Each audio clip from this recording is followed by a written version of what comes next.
welcome. And today's video we're going to discuss about genetic update.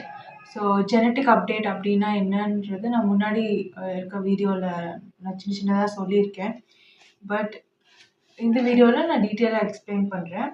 அதுக்கு முன்னாடி இந்த field update பண்ணும்போது எந்த மாதிரியான மாற்றங்கள் வரும் அப்படின்றத நான் சொல்கிறேன். நார்மலாக இப்போ இருக்க ஃபீல்டு இல்லாமல் எலக்ட்ரோ மேக்னெட்டிக் ஃபீல்டு இன்னும் அப்டேட் பண்ணணும்னா என்ன மாதிரி வரும்னா, உங்களுக்கு நல்ல எலக்ட்ரிக் ஃபீல்டு இருக்கும், as well as மேக்னெட்டிக், நல்ல ஆக்சிஜன் இம்ப்ரூவ் ஆகும், உங்களுக்கு கிராவிட்டியில் கண்ட்ரோல் இருக்கும், அண்ட் தென் உங்களுக்கு ஃப்ரீ எனர்ஜி, அதுக்கப்புறம் நிறைய பெனிஃபிட்ஸ் இருக்குது. எல்லாருமே கெமிக்கலி பேலன்ஸ்டாக இருக்கலாம், அவங்கவுங்களுடைய பெஸ்ட் வெர்ஷனாக இருக்கலாம், எல்லாருமே நியூரல் கனெக்டடாக இருக்கலாம். அப்புறம் clairvoyance அண்ட் கிளார் ஆடியன்ஸ் நல்லா ஒர்க் ஆகும், அண்ட் அவர் சென்சஸ் will improve. ஸோ இது சில பேருக்கு எவால்வ் ஆகாதவங்களுக்கு அந்த ஃபீல்டு பொருத்தமாக இருக்காது, கொஞ்சம் அசிடிக்காக இருக்கிற மாதிரி அவங்க ஃபீல் பண்ணுவாங்க, அவங்களுக்கு நோய்கள் வரக்கூடும். ஸோ ஒவ்வொருத்தவங்களுக்கும் அவங்களுக்கு ஏற்றாற் போல் நிலப்பரப்புகளில் தனித்தனியான ஃப்ரீக்வன்சியில் நம்ம செட் பண்ணோம் அப்படின்னா எல்லாருமே அவங்களோட பெஸ்ட் வெர்ஷனுக்கான அந்த ஃபீல்டு எங்கே இருக்கோ அங்கே அவங்க செட்டில் ஆகலாம். ஸோ இந்த மாதிரி செட்டில் பண்ணுறதுனால நமக்கு எல்லாருமே மனித நேயத்தோட நல்லா வாழலாம். ஸோ இது ஆல்ரெடி நான் நியூ சொசைட்டி அப்படின்ற ஒரு வீடியோவில் ஒரு 3 பார்ட்ஸில் நான் சொல்லியிருப்பேன். அதில் 3 ஐடியாஸ் நான் சொல்லியிருப்பேன். ஸோ இந்த வீடியோவில் நாம் இப்போ இந்த ஃபீல்டு நம்ம இன்க்ரீஸ் பண்ண போகிறோம்னு சொன்னோம் இல்லையா. ஸோ அதுக்கு நம்ம எல்லாருமே எப்படி இருக்கணும், எவால்வ் ஆகி இருக்கணும். ஸோ எதுக்கு இந்த எவால்வ் ஆகணும் அப்படின்னா, யுகா ப்ரோட்டோகால் பற்றி சொல்லியிருந்தேன். யுகா சைக்கிளில் ஒரு பாயிண்டில், அந்த ஃபுல் சைக்கிளில் ஒரு பாயிண்டில் மனிதர்களுடைய மூளை செயல்திறன் ரொம்ப ஹையாக இருக்கும். அதுக்கப்புறம் அப்போ இந்த ஹோல் இயங்கியலோட, பூமின்ற இயங்கியலோட பவர் நல்லா இருக்கும். அதோட power குன்றியதுக்கப்புறம் when it loses its power, நம்மளுடைய மூளை செயல்திறன் என்ன ஆகும், குறையும். ஃபீல்டு குறைஞ்சா நம்மளால இருக்க முடியாது. ஸோ நம்மளோட மூளை செயல்திறனும் குறையும் போது அதுக்கப்புறம் வந்த உடல்கள் எல்லாம் எப்படி இருக்கும், பலவீனமாக இருக்குது. அதுக்கப்புறம் நாம் மரபு முருகேற்றி திருப்பி மூளை செயல்திறன் அதிகமாக இருக்கக்கூடிய உடல்களை நாம் பெறுறோம். அது என்ன அப்படின்றது நியூ எவல்யூஷன் தியரி அப்படின்னு நான் சொல்லியிருக்கேன். ஸோ மூளை செயல்திறன் நல்லா இருக்க மாதிரியான உடல்கள் பெறணும்னா அப்போ உடல்களில் ஆசிட் நிறைய போட்டு நிறைய நோய்கள், நிறைய வைரஸ் அண்ட் பாக்டீரியாவுக்கு நம்ம எக்ஸ்போஸ் ஆகி நம்ம மரபு முருகேற்றப்பட்டு கடைசியில் நமக்கு களி முத்துது. அப்படின்னா என்ன, நிறைய மக்கள் வரணும். அப்போ மக்கள் நிறைய இருக்கும்போது தான் இந்த ஏர்த்துக்கு அது இன்னும் பவர் சேர்க்கும். நம்ம மக்களால் தான் இந்த ஏர்த்தே என்ன ஆகுது, நல்ல பவர்ஃபுல்லாக இயங்குது. நாம அதுக்கு டேட்டா தரவுகள் கொடுக்குறோம், அப்படி கரண்ட் ஃப்ளோ நமக்கு வருது. நாம் இயற்கை கிட்ட இருந்து, இந்த ஏர்த்ல இருந்து நாம் என்ன பண்ணுறோம், தரவுகள் எல்லாம் எடுக்கிறோம். போர் போட்டு தண்ணீர் எடுக்கிறதுல இருந்து எல்லாமே பண்ணிட்டு இருக்கோம். அப்போ அதுக்கு திருப்பி என்ன போகுது, கரண்ட் போகுது. ஸோ இப்படியெல்லாம் போகும்போது ஒரு மின்னாற்றல் பரிமாற்றம் நடந்துக்கிட்டே இருக்கும்போது இந்த இயங்கியல்ல என்ன ஆகுது, அந்த கோர் ரொட்டேட் ஆகுது. நல்லா கொஞ்சம் கொஞ்சமாக இந்த ஃபீல்டு ஏர்த்தோட எலக்ட்ரோ மேக்னெட்டிக் ஃபீல்டு அப்டேட் ஆகுது. சரிங்களா. அப்போ அதுக்கேற்ற மாதிரி நம்மளோட மரபும் முருகேறணும். அப்படி முருகேறின மரபுகள் இங்கே தக்கது வாழும் தகாதது வீழும் அப்படிங்கிற மாதிரி அந்த நிலப்பரப்புக்கு ஏற்றாற் போல் நாம் அங்கே வசிக்கலாம். ஸோ முருகேறின மரபுகளுக்கு என்ன மாதிரியாக இருக்கும் அப்படிங்கிறதெல்லாம் இதில் பார்க்கலாம். அவங்களுக்கு என்னென்ன பெனிஃபிட்ஸ் இருக்கும் அப்படிங்கிறதுல முன்னாடி வீடியோஸ்லேயே நான் சொல்லியிருக்கேன். அந்த நியூ சொசைட்டி ஸ்ட்ரக்சரில் பார்த்தீங்கன்னா ஓவரால் நான் எல்லாமே சொல்லலைனாலும் எதெல்லாம் இப்போதைக்கு என்னால் சொல்ல முடியுமோ அதெல்லாம் நான் சொல்லியிருக்கேன்.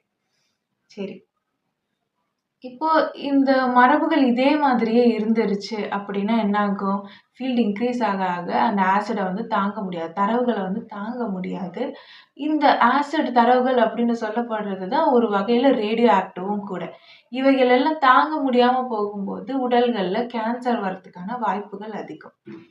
சரி, இப்போ இந்த மாதிரி இருக்கிற இந்த சூழ்நிலையில நாம் என்ன பண்ணுறோம், நான் முன்னாடியே சொல்லியிருந்தேன், மரபுகள் எல்லாம் நாம் பிரித்து அதை கையாளும் போது ஒவ்வொரு வேர்க்கால்கள்லையும் வரக்கூடிய ஆல்ஃபா, ஒமேகாலாம் நம்ம பார்த்து வச்சுக்கணும்.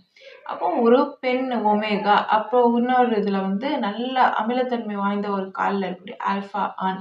இவங்க 2 பேருக்கும் நாம கல்யாணம் பண்ணி வைக்கிறதுனால கிடைக்கக்கூடிய குழந்தையோட ஃப்ரீக்வன்சி பேண்ட்வித் வந்து அதிகமாக இருக்கும். அது மட்டும் இல்லாம, இவங்க 2 பேருக்கும் பிறக்கக்கூடிய அந்த குழந்தை வந்து ஆல்கலீனா இருக்கும். நெறைய என்ன பண்ணும்? அமிலத்தையும், தரவுகளையும் தாங்கக்கூடியதா இருக்கும். இந்த ஒட்டுமொத்த 2 வம்சாவழிகள்லயுமே இருக்கக்கூடிய தரவுகள வந்து அது தாங்கும்.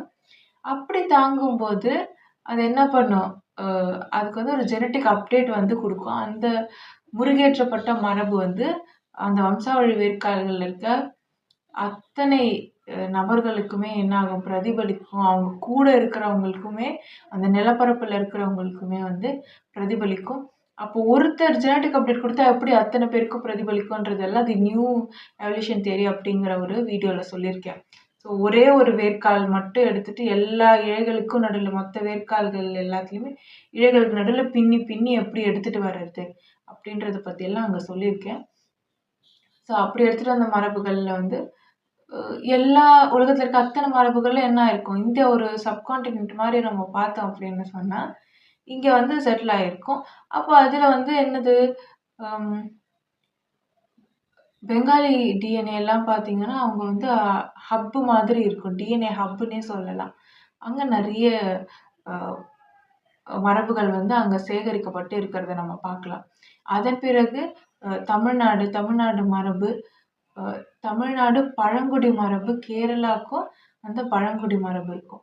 ஸோ இந்த தமிழ் பழங்குடி மரபு என்ன ஆகும்? என்ன பண்ணும்? அதோட அ தன்மை என்ன அப்படின்னா, நல்ல கார்ப்புத்தன்மை. முருகேறுன மரபு, பழைய மரபு, ஆதி மரபுன்னு சொல்லக்கூடியது.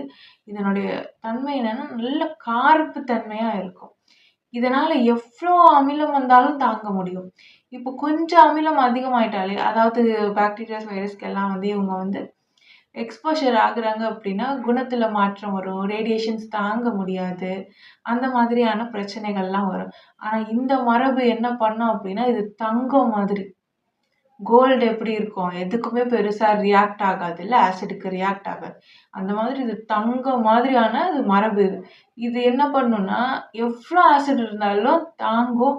மூளை செயல்திறன் நல்லா இருக்கும். நோய்கள் எதுவும் வராது. ஜெனடிக் அப்டேட் நல்லபடியா குடுக்கும். ஸோ இந்த மாதிரியான மரபுகள் எல்லாம் முருகேற்றி திருப்பி வேர்க்கால்களை கரெக்ட்டா சூஸ் பண்ணி பின்னி பின்னி பெனஞ்சு நம்ம கடைசி வேர்க்கால்களா வடிவமைச்சு, அதுல வந்து ஜெனடிக் அப்டேட் எடுத்தோம்னு சொன்னா, வரக்கூடிய முருகேறுன மரபுகள் எல்லாம் அவ்ளோ நல்லா இருக்கும். அந்த மரபுகள் வந்து கேன்சர் வந்துட்டு, அதுக்கப்புறம் அவங்க க்யூர் ஆகி வந்தாங்க அப்படின்னு சொன்னா, அவ்ளோ இம்யூனா இருக்கும். அவங்களுடைய ஸ்டெம் செல்ஸ் எல்லாம் யூஸ் பண்ணி, முன்னாடி இருக்கிறவங்க எல்லாருடைய அ உடல்லயுமே எந்த நோய் வந்தாலுமே நம்மளால குணப்படுத்த முடியும். இந்த ஸ்டெம் செல்ஸ் அதுக்கு மட்டும் பயன்படுமான்னு கேட்டா கிடையவே கிடையாது. டவர் ப்ராஜெக்ட்ல இந்த நபர்களுடைய ஸ்டெம் செல்ஸ் வந்து முக்கிய பங்கு வகிக்கும். ஸோ கிட்டத்தட்ட உலகம் முழுக்க இந்த டவர் ப்ராஜெக்ட் அப்படின்றது வரும். இந்த டவர் ப்ராஜெக்ட்டுடைய ஃபுல் ஸ்ட்ரக்சர் வந்து நான் அப்புறமா சொல்றேன். பிகாஸ் அ இங்க வெளியிடுறதுல எனக்கு அதுல விருப்பம் இல்ல. அதுல வந்து இந்த மரபு வந்து ரொம்ப முக்கியமான பங்காற்றும். இங்க உட்கார்ந்தபடியே தமிழ்நாட்டுல உட்கார்ந்தபடியே இந்த உலகம் முழுக்க ஒரே மாதிரியான எலக்ட்ரோ மேக்னெட்டிக் ஃபீல்டு வச்சும், இல்ல ஒவ்வொரு நிலப்பரப்புலயும் வித்தியாசமான எலக்ட்ரோ மேக்னெட்டிக் ஃபீல்டு வச்சும் நம்மளால கண்ட்ரோல் பண்ண முடியும். அதுலயும் ஏதாவது ஒரு இடத்துல தரவுகள் மிதமிஞ்சி போயிடுச்சு அப்படின்னா, இங்க இருந்தபடியே அத வந்து கண்ட்ரோல் பண்ணி, சமநிலைப்படுத்தி சீரமைக்க நம்மளால முடியும். ஸோ அதுதான் இங்க அதுக்கு வந்து இந்த மரபு ரொம்ப யூஸ்ஃபுல்லா இருக்கும். அண்ட் தமிழ்நாடு தான் கடைசியில இருக்கிறதுலே வந்து highly radio active electro magnetic field இருக்கக்கூடிய ஒரு நிலப்பரப்பு. நீங்க எப்படி பார்த்தாலுமே உலகத்திலேயே. ஸோ இங்க இருக்க மக்கள் வந்து நல்லா தாங்குவாங்க. எவ்ளோ அதிகமா வந்து ஆசிட் அவங்க உடம்புல விழுந்தாலும் முருகேறுன மரபா இருப்பாங்க. அதே மாதிரி உங்களோட குணம் அதெல்லாம் வந்து பெருசா மாறுதல் இருக்காது. அன்பா இருப்பாங்க. சரி. இந்த ஜெனடிக் அப்டேட்ன்றது எப்படி வேலை செய்யும் அப்படின்னா, ஒரு பேசன்ல தண்ணி வச்சுட்டு ஒரு 10 டெஸ்ட் டியூப்ஸ் போட்டுட்டு, நீங்க அதுல எல்லாத்துலயுமே ஒரே டிஎன்ஏ போட்டுருங்க. ஒரு டிஎன்ஏல மட்டும் சின்னதா மாடிஃபிகேஷன் பண்ணி ஃபுல்லா ஒரே ஃப்ரீக்வென்சில ரன் பண்ணீங்க அப்படின்னா, என்னாகும்? இதுல பண்ண சேஞ்ச் வந்து மத்த எல்லா டெஸ்ட் டியூப்ஸ்லயுமே வரும். ஸோ அதே மாதிரி தான் ஒருத்தங்க உடம்புல வந்து ஜெனடிக் அப்டேட் அவங்க குடுத்தாங்கன்னா, மத்தவங்களுக்கு கூட இருக்கிறவங்களுக்கும் பிரதிபலிக்கும். நான் முன்னாடியே சொல்லியிருந்தேன். கண் மூடி இருக்கிற வரைக்கும் தான் நீங்க தனிப்பட்ட ஒரு என்டிட்டி. நீங்க கண் திறந்ததுக்கு அப்புறம் கெமிக்கல் ரியாக்ஷன்ஸ் சுத்தி நடந்துக்கிட்டே தான் இருக்கும். ஸோ கண் திறந்ததுக்கு அப்புறம் தான் ஒவ்வொருத்தவங்களுக்கும் அவங்க யாரு அப்படிங்கிறதே வந்து தெரிய வரும். சரி. நம்மளோட நார்மல் ஃப்ரீக்வென்சி ரேஞ்ச் என்ன இருக்கும்? Audible and visible frequency range இவ்வளோ தான் பார்க்க முடியும் அப்படின்றது இருக்கு. அதுதான் நம்ம கான்ஷியஸ்னஸோட லிமிட் அப்படின்ற மாதிரி நாம உணர்றோம். ஆனா இந்த மாதிரி ப்ராசஸ் குண்டலினி ப்ராசஸ் பண்ணி நீங்க ஜெனடிக் அப்டேட்லாம் குடுக்கும்போது உங்க ஃப்ரீக்வென்சி பேண்ட்வித் எக்ஸ்பேண்ட் ஆக வேண்டிய அவசியம் இருக்கு. நீங்க வந்து நல்லா டிஎன்ஏ ஆசிட்ல போட்டுட்டு அப்புறம் என்ன பண்றீங்க? திருப்பி ஆல்கலைனா ஆக்குறது ஒரு ஊறுகாய் மாதிரி. இந்த மாதிரி இருக்கிறதுனால நல்ல கரண்ட் ஃப்ளோ உடம்புல இருக்கும். சீக்கிரம் வயசாகாது. அந்த மாதிரி நெறைய பெனிஃபிட்ஸ் இருக்கு. பட் இப்போதைக்கு இது ஷார்ட்டா முடிக்கணுன்றதுக்காக நான் சொல்றேன். அப்படி பண்ணும்போது லோ ஃப்ரீக்வென்சி வைப்ஸ்ல இருக்க நெறைய எமோஷன்ஸ் நம்ம வெளிப்படுத்த வேண்டியதா இருக்கும். அப்புறம் ஹை ஃப்ரீக்வென்சி வைப்ரேஷன்ஸ்ல இருக்கக்கூடிய எமோஷன்ஸும் கொஞ்சம் நாம வெளிப்படுத்துற மாதிரி இருக்கும். நம்மளுடைய நார்மலான ஆட்டிட்யூடு அதெல்லாம் தாண்டி, நார்மலான குணத்த தாண்டி. அப்ப என்னென்ன மாதிரியான எமோஷனல் ரோலர் கோஸ்டர்ஸ்ல வந்து மக்கள் போவாங்க. இந்த ஜெனடிக் அப்டேட் குடுக்கக்கூடியவங்க அப்படின்னு பார்த்தீங்கன்னா, பயப்படுறது, அதுக்கப்புறம் பதட்டப்படுறது, சின்ன வயசுலேருந்து நெறைய கஷ்டங்கள தாங்குறது, அந்த மாதிரியான விஷயங்கள். அதுக்கப்புறம் பார்த்தா கோவப்படுறது, அ ரொம்ப கஷ்டப்படுறது, எரிஞ்சு விழுறது, அந்த வலிய தாங்க முடியாம ஆற்றாமை காரணமா, கையாலாகாத தனத்தின் காரணமா, ஏமாற்றப்பட்டது அதனுடைய விளைவ பார்த்தீங்கன்னா, ஹிஸ்டீரியா அந்த மாரி வர்றது, வேற மாதிரியான சில விஷயங்கள் அ பண்றது. இது எல்லாமே வந்து இன்னொரு ஃப்ரீக்வென்சி, ஹை ஃப்ரீக்வென்சில வரும். ஸோ இந்த மாதிரியான விஷயங்கள் வந்து உங்க பேண்ட்வித்த நீங்க எக்ஸ்பேண்ட் பண்றதுக்கு உதவியா இருக்கும். ஸோ இந்த மாதிரி நீங்க நடந்துட்டு இருந்தா நீங்க கவலையே பட வேண்டாம். இது ஒரு ப்ராசஸ். இது இப்படிதான் போகும். No need to worry. அது சும்மா அந்த காலகட்டத்துக்கு மட்டும் தான். அதுக்கப்புறம் அப்படியே நீங்க வந்து ஃபர்ஸ்ட் ஐ ஓப்பன் பண்ணதுக்கப்புறம் கொஞ்சம் கொஞ்சமா ஆசிட் வந்து உள்ள சேர்றத நீங்க பார்க்க முடியும். முதுகுல லங்ஸுக்கு பின்னாடி எல்லாம் பார்த்தீங்கன்னா, சுருக்கு சுருக்குன்னு குத்த ஆரம்பிக்கும். ஆசிட் கொஞ்சம் கொஞ்சமா அதிகமாகும்போது வலிக்கும். அதுக்கப்புறம் ஏதாவது ஒரு நோய் வரும். உங்களுடைய வம்சாவழி வேர்க்கால்கள பொறுத்து உங்களோட ஸ்பெசிஃபிக் இண்டிவிஜுவல் அ டேட்டா அந்த பேண்ட்வித் எல்லாம் பொறுத்து உங்களுக்கு என்ன வரும்? ஜாண்டிஸ் வரலாம், டிபி வரலாம். அதிகமா இருக்கிறவங்களுக்கு கேன்சர் வரும். ஸோ கேன்சர் வந்தா பயப்படணுமா?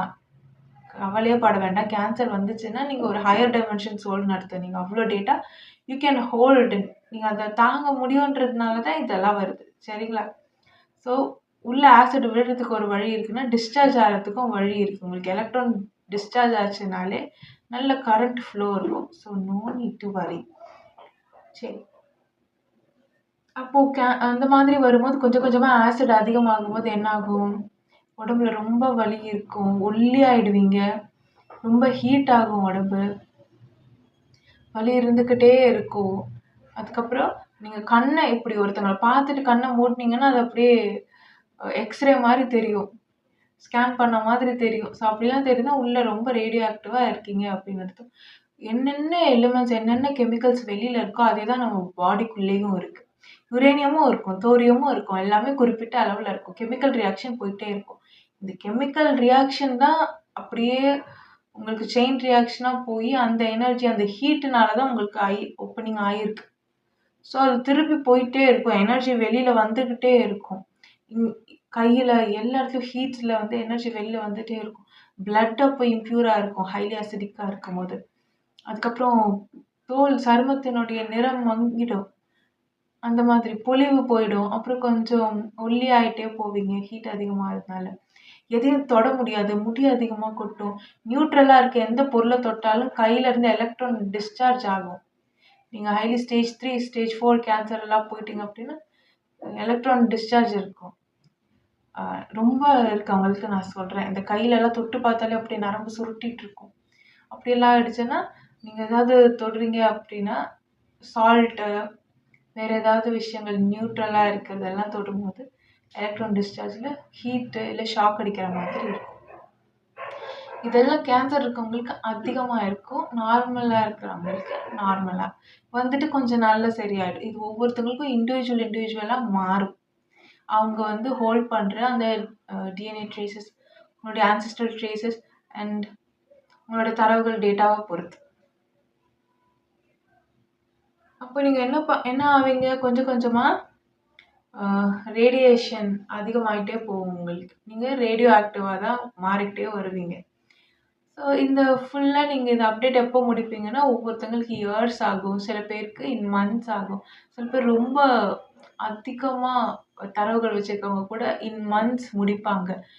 So it's not about chemicals, it's not about time, it's all about how evolved you are. உங்களோட பிளட் அந்த ஹீட்டை தாங்க முடியுதா, ஹீட் எவ்வளோ ப்ரொடியூஸ் பண்ணுது அப்படின்றது தான் பொறுத்தது. ஏன்னா நம்ம ஒரு ஆல்கலைன் பேட்டரி மாதிரி. இப்போ என்னோட பிளட்டு நல்லா ஹீட் ஆகும், என்னோட பிளட் வந்து ஆசிடை நல்லா கரைக்கும் அப்படின்னா என்னால் அதை சீக்கிரமாக செய்ய முடியும் குறுகிய காலகட்டத்தில். ஆனால் பெயின் ஒன்று தான், வலி இருக்கும். இல்லை சில பேருக்கு பொறுமையாக தான் ப்ராசஸ் பண்ணுவாங்க, அவங்க பிளட் வந்து பொறுமையாக தான் அது வந்து கரைக்கும். சரி, எமோஷ்னலாக ரொம்ப கஷ்டமாக இருக்கும். அண்ட் தென் இவங்க அதிகமான தரவுகள் வச்சுருக்கிறதுனால இவங்கள பார்க்குறவங்களுக்கு எப்படி இருக்கும், அவங்கள பிடிக்காது. ஏன்னா நிறைய பாக்டீரியாஸ் இருக்கும், வைரஸ் இருக்கும். ரேடியோ ஆக்டிவாக இருப்பீங்க, உங்களோடது வித்தியாசமாக இருக்கும், அவங்களோடது டோட்டலாக வித்தியாசமாக இருக்கும். அவங்களுக்கு உங்களை பார்த்தாலே பிடிக்காது. ஸோ அந்த மாதிரியான நிறைய பேர் வந்து கஷ்டப்படுத்திட்டு போவாங்க உங்களை. இந்த டைமில் ரிலேஷன்ஷிப் இருந்தால் பிரேக் ஆகிடும். அண்டு இந்த டைமில் நிறைய பேருக்கு ஆட்டோ இம்யூன் டிஸார்டர்ஸ் வரும், டிபி அந்த மாதிரி வரத்துக்கான வாய்ப்பு. அண்ட் தென் சில பேருக்கு எக்ஸ்ட்ரீமாக கேன்சர் போகிறதுக்கும் வாய்ப்பு இருக்குது. ஸோ இந்த மாதிரி ஏதாவது ஜெனட்டிக் டிஸார்டர்ஸும் வந்து தலை தூக்கும் அப்பப்போ. இந்த மாதிரி எல்லாம் வரும்போது, ஆனால் எல்லாமே குணப்படுத்த முடியும், எதுவுமே நிரந்தரம் இல்லை, குணப்படுத்த முடியும். வரும்போது நிறைய பிரச்சனை, நிறைய பேர் பிட்ரே பண்ணுவாங்க, ஏமாத்துறது, துரோகம், சரமாரியாக துரோகங்களை சந்திக்க வேண்டிய டைமாக இது இருக்கும் உங்களோட கெமிக்கல் டிரான்ஸ்ஃபர்மேஷன் குண்டலினி பீரியட். ஏன்னா நீங்கள் அந்த ஃபுல் வம்சாவழிக்கு ஜெனட்டிக் அப்டேட் கொடுக்குறீங்கன்னா நீங்கள் அதோட ஜெனட்டிக் பேட்டர்ன்ஸ் எல்லாத்தையுமே நீங்கள் கோத்ரூ பண்ணணும். அப்போ உங்கள் அம்மா என்னென்ன கஷ்டப்பட்டாங்களோ, உங்கள் அப்பா என்னென்ன கஷ்டத்தை எதிர்கொண்டாங்களோ அது எல்லாத்தையுமே நீங்கள் என்ன பண்ணுற மாதிரி இருக்கும், வாழ்ந்து கழிக்கிற மாதிரி இருக்கும். உங்கள் ஃபேமிலியில் யார் யார் எவ்வளோ கஷ்டப்பட்டாங்களோ அது எல்லாமே நீங்கள் ஒருத்தர் வந்து வாழ்ந்து கழிக்கிற மாதிரி இருக்கும். ஸோ இது அப்படியே நடந்துகிட்டே இருக்கும். நடந்து முடியும் போது உங்களுக்கு finally you will be fine. So இதனால் எனக்கு என்ன லாபம் அப்படின்னு நீங்கள் கேட்கலாம். நீங்கள் ஒரு ஜீசஸ் மாதிரி தான், நீங்கள் ஒரு அவதார் மாதிரி உங்களோட அந்த பிளட் லைனுக்கு. ஸோ நீங்கள் கொடுக்குற இந்த ஜெனட்டிக் அப்டேட் வந்து எல்லாரையுமே மாற்றும். உங்கள் ஸ்டெம் செல்ஸ் வச்சு எல்லாரையுமே குணப்படுத்தலாம். உங்களுக்கு யோசிக்கும் போது தோணும் நம்ம ஏன் இவ்வளோ கஷ்டப்படுறோன்னு. பட் ஸ்டில் ஒரு 1 kg வெயிட் தூக்குறவங்களுக்கும் 100 kg தூக்குறவங்களுக்கும் டிஃப்ரென்ஸ் இருக்குது. இன்னொன்று, அவங்களுக்காக வாழறவங்களுக்கும் மற்றவங்களுக்காக வாழறவங்களுக்கும் வித்தியாசம் இருக்குது.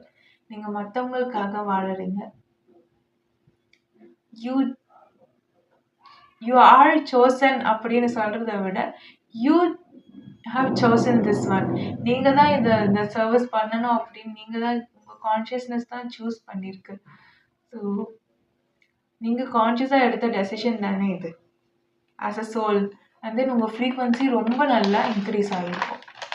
அப்போ அந்த டைமில் கொஞ்சம் லோவாக இருக்கலாம், ஆனால் அதுக்கப்புறம் வந்து நல்லா இன்க்ரீஸ் ஆகும். ஒரு ஹை ஃப்ரீக்வன்சியில் வந்து நீங்கள் வைப் பண்ணுவீங்க, பேலன்ஸ்டாக இருப்பீங்க. அந்த டைம் கொஞ்சம் இப்படி அப்படி கொஞ்சம் லோ ஃப்ரீக்வன்சியாக போனாலும், கொஞ்சம் வந்து கவலைப்படுறது, அழறதெல்லாம் அதிகமாக இருந்தாலும், உடஞ்சி போகிற மாதிரி இருந்தாலும், once you have completed it, நீங்கள் ஃபுல்லாக ஆசிடாக உங்கள் உடம்பு மாற்றிட்டு சஹஸ்ரம் வரைக்கும் ஆசிட் நீங்கள் ஃபில் பண்ணிட்டீங்க. அண்ட் தென் நீங்கள் இறக்குறீங்க அப்படின்னு சொன்னால், ஆல்கலைனாக மாற்றிட்டீங்கன்னு சொன்னால் பர்ஃபெக்ட்லி நீங்கள் வந்து பேலன்ஸ்டாக இருப்பீங்க. அதுக்கப்புறம் வந்து கெமிக்கல் டிரான்ஸ்ஃபர்மேஷனே ஃபுல்லாக டோட்டலாக முடிஞ்சிருக்கும். அண்ட் அப்போ தான் உங்கள் மனப்பு வந்து முருகேறி இருக்கும். நடுவில் சூசைடல் தாட்ஸ் எல்லாம் வரும், இதெல்லாம் வரும். பட் ஸ்டில் சம்ஹவ் யாராவது உங்களுக்கு சப்போர்ட் பண்ணுவாங்க, ஸ்பிரிச்சுவலாக சப்போர்ட் பண்ணுவாங்க. ஏன்னா இந்த டைமில் வந்து யாருமே ஹெல்ப் பண்ண மாட்டாங்க. You won't get help from anyone from your surroundings. ஏன்னா இந்த பாக்டீரியாஸ் அந்த டேட்டா அவ்வளோ மோசமாக இருக்கும். So you will give a comeback and no doubt in that. And இப்போ நீங்கள் அந்த அப்டேட் கொடுத்ததுக்கப்புறம் உங்களுக்கு ஒரு நல்ல லைஃப் இருக்கும்.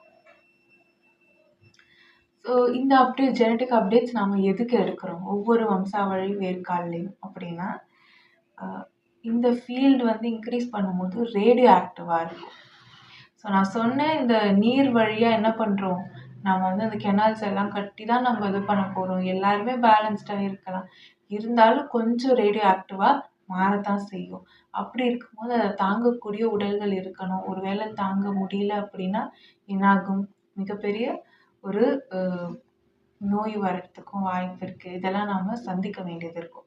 ஸோ அதுக்கு வந்து இது என்னவா இருக்கும், இவங்க இந்த மனிதர்களுடைய இந்த குட்டி குட்டி அவதாரிஸோட இந்த ஸ்டெம் செல்ஸ் எல்லாம் நாம எடுத்து வச்சுக்கிட்டோம் அப்படின்னா, நம்ம வந்து மற்றவங்களுக்கு ஏதாவது நோய் வரும்போது we can cure them. அவங்களும் பேலன்ஸ்டாக வச்சுக்கிறதுக்கு இது யூஸ் ஆகும். ஸோ இந்த மாதிரியான ரேடியோ ஆக்டிவான இடங்கள்லாம் வந்து நிறைய இருக்கு உலகத்துல. இப்போ நீங்க போர் போட்டு தண்ணி எடுக்கிறதுல இருந்து எல்லாமே மைனிங் இது அது எல்லாமே என்ன பண்ணும்னா திருப்பி புது புது பாக்டீரியாஸ் எடுத்துட்டு வரும், புது புது வைரஸ் எடுத்துட்டு வரும். இதனால மக்கள் திருப்பி வந்து நோய்க்கு தான் ஆளாவாங்க. திருப்பி எவால்வ் ஆகுமான்னு கேட்டா லாஸ்ட் ஜெனடிக் அப்டேட்டே எடுத்தாச்சுன்ற அளவுக்கு வந்துருச்சு. திருப்பி நீங்க பண்ணிக்கிட்டே இருந்தீங்கன்னா கோழி கலர்ற மாதிரி கலர்னா திருப்பி வந்து நோய்கள் தான் அதிகமாகும். ஸோ இந்த மாதிரியான மரபுகள் வந்து ரேடியோ ஆக்டிவா இருக்கிற இடங்கள்ல கூட வாழலாம். இவங்களால தாக்கு பிடிக்க முடியும். நம்ம எல்லாம் பார்த்தீங்கன்னா தமிழ்நாடு, சவுத் இந்தியா டோட்டலா பார்த்தீங்கன்னா நல்ல மின்காந்த ஆற்றல் கொண்டது இந்த உலகத்திலேயே. இந்த நிலப்பரப்பு. அப்ப இந்த நிலப்பரப்புல வாழக்கூடிய மக்கள் பேசிக்காவே அவங்க வந்து அவங்க தாங்கக்கூடிய அந்த அமிலத்தன்மை வந்து மற்ற இடங்கள்ல இருக்கிறவங்களால தாக்கு பிடிக்க முடியாது. அப்படி இருக்கிற பட்சத்துல இங்க தமிழ்நாடு அண்ட் கேரளா வந்து நல்ல முருகேறின மரபுகளை கொண்டதா இருக்கும். கேரளா, கன்னியாகுமரி கோஸ்டல் பீச் சைட்ல எல்லாம் பார்த்தீங்கன்னா உங்களுக்கு ரேடியோ ஆக்டிவா இருக்கும். ரொம்ப அங்க ரேடியேஷன்ஸ் ஹையா இருக்கும். அண்ட் தென் திருநெல்வேலி, தூத்துக்குடி, அங்க சாத்தான்குளம் அங்க வந்து தோரியம் இருக்கிறதுனால அங்க நல்லா இருக்கும். சேலம், ஈரோடு, கோயம்புத்தூர் அங்க எல்லாமும் நல்ல ரேடியேஷன்ஸ் இருக்கும். ஏன்னா இங்க வந்து ரேடியோ ஆக்டிவ் எலிமெண்ட்ஸ் கொஞ்சம் அதிகம். இந்த இடத்துலலாம் நம்ம டவர்ஸ் வச்சோம் அப்படின்னு சொன்னா நல்லா ஹேண்டில் பண்ண முடியும். இங்க டவர்ஸ் வைக்கிறது உத்தமமா இருக்கும். ஸோ இந்த மாதிரி நீங்க வந்து கெமிக்கல் டிரான்ஸ்ஃபர்மேஷன் போகும்போது குண்டலினிலாம் பண்ணும்போது தான் உங்களுக்கு வந்து தைராய்டெல்லாம் வரதுக்கான வாய்ப்பு. பிகாஸ் அப்போவே பைனியல் நல்லா சுரந்துடும், டிஎம்டி நல்லா சுரக்கும். அதனால தான் நீங்கள் ஒல்லி ஆகுறீங்க. ஸோ அப்படி இருக்கும்போது அது நல்லா சுரந்துட்டு அது நின்றுடுது அப்படின்னா என்ன ஆகும், நீங்கள் அதுக்கப்புறம் என்ன ஆவீங்க, குண்டாவீங்க. அது வந்து ஹைப்போ தைராய்டுன்னு சொல்கிறாங்க. அப்புறம் நல்லா சுரந்துக்கிட்டே இருக்குது, அது அப்படியே தான் இருக்குது அப்படின்னா நீங்கள் அதே மாதிரி அதே கஷ்டப்பட்டுட்டே இருக்கீங்க, இல்லை அப்படியே அதே மாதிரியே இருந்துட்டீங்க அப்படின்ற பட்சத்தில் அது சுரந்துட்டே இருக்கு. என்னென்னு சொல்லுவாங்க, ஒல்லியாகவே இருப்பீங்க நீங்கள், ஹைப்பர் தைராய்டுன்னு சொல்லிடுவாங்க. ஏன்னா நல்லா இது சுரக்க ஆரம்பிச்சிடும். ஸோ இந்த மாதிரி வர்றதுக்கெல்லாம் காரணம் வந்து அந்த ரேடியேஷன்ஸ். நீங்கள் வந்து எப்போ குண்டலினி பண்ணும்போது ரேடியேஷன்ஸ் இருந்ததில்ல பாடியில் நல்லா, அப்போல்லாம் வந்து ரொம்ப ஹீட் அதிகமாக இருக்கும், தோலே கருத்து நிறம் மங்கி போயிடும். அதனால தான் என்ன பண்ணாங்க, சால்ட்டில் வந்து அயோடின் அதெல்லாம் கலந்து கொடுக்க ஆரம்பித்தாங்க. ஏன்னா இந்த அவேக்கனிங் டைமில் என்ன ஆகும், தைராய்டு அதிகமாகிட்டே போகும் பீப்புளுக்கு. ஆனால் கொடுத்தவங்க இதுக்கெல்லாம் கொடுக்கல, வேறு சில காரணத்துக்காக அதை வந்து கொடுத்துருக்காங்க. ஆனால் இதுக்கு அது யூஸ்ஃபுல்லாக இருக்கும். ஒரு விஷயம், ஒரு மாற்றம் இந்த டைமில் நடக்கணும்னா நடக்கும். ஆனால் அதை செய்கிறவங்க வேறு இன்டென்ஷனில் செய்யலாம். ஒவ்வொருத்தவங்களுக்கு ஒரு இன்டென்ஷன் இருக்கலாம். ஆனால் அந்த மாற்றம் அங்கே நிகழணும் அப்படின்னா அது கண்டிப்பாக நிகழும், நிகழ்ந்தே தீரும். அந்த மாற்றத்திற்கான விளைவுகளை சில பேர் அனுபவிக்கணும் அப்படின்னு அனுபவிக்கணும். எது நடக்கணும் அது நடந்தே தீரும். ஆனால் என்ன பண்ணுறீங்க, சால்ட்டில் அயோடின் போட்டு கொடுத்தா, இல்லை இந்து உப்பு அப்படின்னு சொல்லி இந்து உப்பு வாங்கிக்கிறோம். இந்து உப்பு வாங்கிட்டு என்ன பண்ணுறோம், அதை சாப்பிட்டுட்டு தைராய்டு வந்துருச்சுன்னா போகிறோம். அவங்க எழுதுறாங்க சோடியம் டேப்லெட் சாப்பிடுங்க, அயோடின் டேப்லெட் சாப்பிடுங்க. அதுதான் இவங்க கொடுத்துருக்காங்க, இதையே நம்ம சாப்பிட்ருக்கலாம்ல.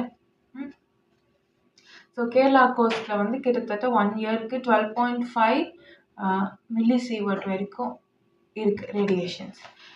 ஜப்பான்லலாம் பார்த்தீங்கன்னா 3.83 மில்லிசீவர்ட் தான். அவங்களே ஆரா அவ்வளோ நல்லா வச்சிருக்காங்க. ஏன்னா அவங்களோட எனர்ஜி ஆர்கிடெக்சர் எப்படி இருக்கு பாருங்க. கெனால்ஸ்லாம் கட்டி வச்சிருக்காங்க. அழகா இருக்கு. அதனால உடல் வந்து நல்லா இருக்கு. ஆரா நல்லா இருக்கு. அவங்க பெஸ்ட் வெர்ஷன்ல இருக்காங்க. நோயெல்லாம் பெருசா இல்ல. கேரளால கூட கெனல்ஸ் எல்லாம் போதுமான அளவுக்கு நல்லா வடிவமைச்சு வச்சிருக்காங்க எல்லா இடத்துலயும். நம்மளும் பண்ணணும். நம்ம ஜெனடிக் அப்டேட் இப்பதான் எடுக்கிறோம் இல்லையா? இதுக்கு முன்னாடி நம்ம பண்ணியிருந்தோம்னா நம்மளால எடுக்க முடியுமா? சொல்லுங்க. நம்ம எல்லாருமே பெஸ்ட் வெர்ஷன்ல இருந்திருப்போம். ஆனா ஜெனடிக் அப்டேட் எடுக்க முடியாது. அப்போ வந்து ஆசிட் தங்கணும் உடம்புல. தங்கிட்டு அப்புறம் அது இறங்குனா தானே எடுக்க முடியும். மாத்த முடியும். கெமிக்கல் டிரான்ஸ்ஃபர்மேஷன் பண்ண முடியும். ஸோ எல்லாத்துக்கும் அலைன்மெண்ட் வரணும். இப்போ கரெக்டான டைம் வந்திருக்கு. நம்மளும் மாத்தலாம். ம். அப்போ கன்னியாகுமரி கோஸ்டல் ரீஜன்லலாம் பார்த்தீங்கன்னா 4.7 கிட்ட மில்லிசிவெட் கிட்ட வந்து 1 இயருக்கு வருது. ஆனா அங்க ஹாட் ஸ்பாட்ஸும் இருக்கு. திடீர்னு எப்பவுமே நான் என்ன சொன்னேன், ஒரு இடத்துல இருந்து இப்போ கடல்ல எல்லாம் பார்த்தீங்கன்னா கோஸ்டல் ஏரியால நிலப்பரப்புல தரவுகள் இருக்கும் இங்க. இது என்னது எலக்ட்ரோலைட் மாதிரி இது. NaCl தானே. இந்த உப்பு தண்ணி வந்து அடிச்சுட்டு என்ன பண்ணுது, டேட்டாவை எடுத்துட்டு போகுது. இங்கே கரண்ட் வந்துக்கிட்டே இருக்கு. கரண்ட் ஃப்ளோ இங்கே இருந்துக்கிட்டே இருக்கும். ஸோ அப்படி இருக்கும்போது என்ன ஆகும், ரேடியோ ஆக்டிவாக இருக்கு. அதில் கன்னியாகுமரியில் வந்து தரவுகள் வந்து நல்லா இறங்கும். அந்த இடத்துல ஹாட்ஸ்பாட்ஸ்லாம் பார்த்தீங்கன்னா வருஷத்துக்கு 100க்கு மேலே போகுது மில்லிசிவட். சில இடங்கள்ல மட்டும். இந்த கோயில்களை வந்து முக்கியமா கட்டுறதுக்கு காரணமே வந்து அந்த இடத்துல ரேடியோ ஆக்டிவிட்டி வந்து அதிகமா இருந்ததுனால மட்டும்தான். அதனால நிறைய விளைவுகள். இப்போ ரேடியோ ஆக்டிவா இருக்கு ஒரு இடம் அப்படின்னு சொன்னா அங்கிருந்து வெளிப்படக்கூடிய ஆற்றல் அது வந்து நீர்நிலைகள்ல என்ன பண்ணும், பிரதிபலிக்கும். எல்லாத்துலயுமே வந்து அது பிரதிபலிக்கும். அதனால அதை வந்து மக்கள் உட்கொள்ளும் போதோ இல்லை அதுல மக்கள் வந்து எக்ஸ்போஸ் ஆகும்போது என்ன ஆகும் அப்படின்னா, ஒத்துக்கிட்டவங்க அது வந்து யாருக்கு அப்டேட் ஆன ஜீனுக்கு வந்து அது ஓகே. ஆனா அப்டேட் ஆகாத ஜீன் இருக்கும்ல, அவங்களுக்கெல்லாம் எப்படி இருக்கும், கஷ்டமா இருக்கும். அவங்களுக்கு உடல் நோய்கள் வரும். அதுக்கப்புறம் அவங்களுடைய கேரக்டர்ல சேஞ்சஸ் வரும். யோசிக்கிற திறன், சிந்தனை திறன், செயல்திறன் குறையும். அதுக்கப்புறம் அக்ரெசிவா பிஹேவ் பண்றது இந்த மாதிரி நடக்கும். ரொம்ப மாற்றங்கள் வந்து இதனால வரும். திடீர்னு சண்டை போடுறது, அடிச்சுக்கிறது இதெல்லாம் வந்து நடக்கும். ஸோ அதனால என்ன பண்றோம், அந்த இடத்த வந்து பேலன்ஸ் பண்றதுக்காக எலக்ட்ரோ மேக்னெட்டிக் ஃபீல்டு அங்கே கொண்டு வர மாதிரி 2 டவர்ஸ் அழகா வச்சு உள்ள ஒரு சிலை அழகா வச்சுட்டு அந்த மாதிரி பண்றோம். இப்போ இந்த கட்டமைப்பு நமக்கு வந்து அந்த இடத்த வந்து ஸ்டெபிலைஸ் பண்றதுக்கு, நியூட்ரலைஸ் பண்றதுக்கு யூஸ்ஃபுல்லா இருக்கு. ஸோ கோயில் கட்டுறதுக்கான காரணமே இந்த மாதிரி எனர்ஜி பாயிண்ட்ஸ்ல எல்லாமே என்ன ஆகுது, எனர்ஜி வந்து வெளியில அதிகமா போய்கிட்டே இருக்கு. ரேடியோ ஆக்டிவா இருக்கு. அதனாலயே இந்த இடங்கள்ல என்ன பண்றோம், உடனே ஆற்றல் சமநிலை பண்ணி கோயிலை கட்டிடுறோம். இப்போ திருப்பி அடுத்த அப்டேட் வரும்போது நமக்கு என்ன ஆகுது, இந்த மாதிரி இடங்கள் இதே மாதிரி நிறைய இடங்கள் இருக்கு. இப்போ அந்த இடங்கள்லயும் நாம இப்போ டவர் ப்ராஜெக்ட் பண்றோம். ஆனா இந்த வாட்டி கோவிலா கிடையாது. இது கொஞ்சம் வித்தியாசமா கருமுறையோட.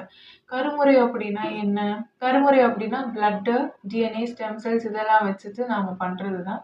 ஸோ கார்பன் எமிஷன் எதுவுமே இல்லாம சூப்பர் கம்ப்யூட்டர்ஸை விட பல சூப்பர் கம்ப்யூட்டர்ஸை விட திறமையா செயல்படக்கூடிய ஒரு சிஸ்டம். அதில் டவர் அப்படின்ற மாதிரி ஒரு செட்டப் அது. ஸோ ஃப்யூச்சரில் நான் அதை பற்றி எக்ஸ்பிளைன் பண்ணுறேன். ஸோ இந்த மாதிரி இந்த இடத்த வந்து நம்ம மாற்றலை அப்படின்னு சொன்னால், ரேடியோ ஆக்டிவாக இருக்கிற இடங்களை வந்து நம்ம மாற்றலை அப்படின்னும்போது காலநிலை மாற்றம் வரும். அதுக்கப்புறம் வந்து நம்மளோட நீர்நிலைகள் பாதிப்படையும். அந்த தண்ணீர்ல மாற்றங்கள் வரும். அப்புறம் புதுசா வியாதி, காற்றுலயும் மாற்றம் வரும். புதுசா வியாதிகள் வரும். அதுக்கப்புறம் அந்த இடத்துல வந்து லேண்ட் வந்து லூஸா போறது, அப்புறம் வந்து பட்டு போறது, நிலநடுக்கம் வர்றதுக்கான சில வாய்ப்புகள் இருக்கு. அதுக்கப்புறம் கடற்கோள் அந்த இடங்கள்ல எல்லாம் வர்றதுக்கான கொஞ்சம் வாய்ப்புகள் இருக்கும். சரியா? ஸோ அவ்வளோதான். இந்த ஜெனடிக் அப்டேட்னா பெருசா எதுவும் இல்லை. ஒரு நார்மலா ஒரு பர்சன் பிறந்து குண்டலினி ஐ ஓப்பன் பண்ணி உடம்புல அவ்வளோ ரணம் கஷ்டம் அந்த ஒரு மனிதன் வந்து அனுபவிக்கணும். அதுதான் அவங்க ஒரு குலசாமின்னு சொல்லுவாங்கல்ல, ஒரு குலதெய்வம்னு. அதுதான் அவங்க குலதெய்வமே திருப்பி வந்து நீங்களா பிறந்த மாதிரி அது அவ்வளோ கஷ்டத்தை நீங்க பட்டு அனுபவிச்சு உங்க ஜெனடிக் அப்டேட்ட நீங்க குடுத்தீங்க அப்படின்னா, உங்க ஸ்டெம் செல்ல உங்களோட வம்சாவழியில இருக்கிற மத்த எல்லாருமே என்ன பண்ணுவாங்க? நல்லா நோய் நொடி இல்லாம வாழ்வாங்க. அதுதான் நோயில்லா பெருவாழ்வு. சும்மா ஒரு எனர்ஜி ஆர்க்கிடெக்சர்ல மட்டுமே நோயில்லா பெருவாழ்வு அப்படின்றத வந்து நம்மளால குடுத்துற முடியாது. ஸோ இந்த மாதிரி ஸ்டெம் செல் அ வச்சு கியூர் பண்ணியும் நம்மளால அத வந்து குடுக்க முடியும். அதுக்கு இந்த ஜெனடிக் அப்டேட்ன்றது ரொம்ப முக்கியம். ஸோ எல்லாமே ரேடியேஷன்ஸ் தான். ரேடியேஷன், ரேடியோ ஆக்டிவ் அப்படின்றதுனால அப்படின்னு நீங்க பயப்பட வேண்டிய அவசியமே கிடையாது. மரங்கள்ல இருந்தெல்லாம் கூட ரேடியேஷன்ஸ் வரும். இப்போ உங்களுக்கு புரியிற மாரி சொன்னா, சில மரங்கள் கிட்ட நைட்டுக்கு போக்கூடாது அப்படின்னு சொல்லுவாங்க. காரணம் என்ன? அந்த மரங்கள் கிட்ட நைட்டு போனா குழந்தைங்க பயந்து வரும் அப்படின்றதுக்காக. ஏன் அங்க பயப்படும்னா, இன்ஃப்ராரெட் ஃப்ரீக்வென்சிஸ் எல்லாம் அந்த மரம் வந்து வெளியிடும் நைட் ஆனா. இதுக்கு வந்து இந்த மாதிரி என்டிட்டீஸ்ல வந்து ரொம்ப லோ ஃப்ரீக்வென்சில இருக்கக்கூடிய என்டிட்டீஸ் நம்மளால பார்க்க முடிஞ்ச ரேஞ்சில இருக்கக்கூடியது தான் நம்மள பார்க்குறோம் இல்லையா? தெரியாம இங்க நெறைய இருக்கு.